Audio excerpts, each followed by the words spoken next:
Hello friends, வாங்க இன்றைக்கி சுவையான பன்னீர் பிரியாணி எப்படி செய்யலான்னு பார்க்கலாம். நீங்களும் உங்கள் கிட்ஸுக்கு இந்தமாரி செஞ்சு கொடுங்க, லைக் பண்ணி சாப்பிடுவாங்க. இப்போ ஸ்டவ்வில் பேன் வச்சுக்கிட்டு நம்ம ஆயில் ஊற்றிக்கலாம். அடுத்து கட் பண்ணி வச்ச பன்னீரெல்லாம் ரோஸ்ட் பண்ணி எடுத்துக்கலாம்.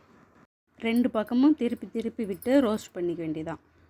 இப்போ ரோஸ்ட் ஆகிடுச்சு. நான் தனியாக எடுத்து வச்சுக்கிறேன். இப்போ 1 கிளாஸ் சீரக சம்பா அரிசி எடுத்திருக்கேன். அதை நல்லா அலசிட்டு ஊற வச்சுக்கலாம். இப்போ நல்லா ஊறிக்கிட்டு இருக்கட்டும்.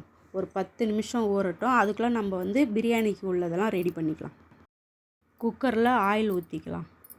ஆயில் ஊற்றி ஹோல் ஸ்பைசஸ்லாம் போட்டுக்கலாம். கட் பண்ண வெங்காயம் போட்டு நல்லா வதக்கிக்கலாம். அடுத்து தக்காளி, ஒரு பச்சை மிளகாய் போட்டு அதையும் நல்லா வதக்கி விட்டுக்கலாம்.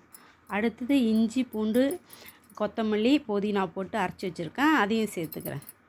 நல்லா வதக்கி விட்டுக்கிட்டு இப்போ உப்பு போட்டுக்கலாம். உப்பு போட்டதும் கரம் மசாலா, மிளகாத்தூள், மஞ்சத்தூள் போட்டு வதக்கி விட்டுக்கலாம். அடுத்து தயிர் சேர்த்துக்கிறேன். மசாலாவோட பச்சை வாசனை போகிற வரைக்கும் நல்லா வதக்கி விட்டுக்கலாம். அடுத்து ஊற வச்ச அரிசியை நம்ம சேர்த்துக்கலாம். 1 கிளாஸ் அரிசிக்கு 1½ கிளாஸ் வாட்டர் சேர்த்துக்கலாம். இப்போ வாட்டர்லாம் சேர்த்தாச்சு. அடுத்து கலந்து விட்டுக்கலாம்.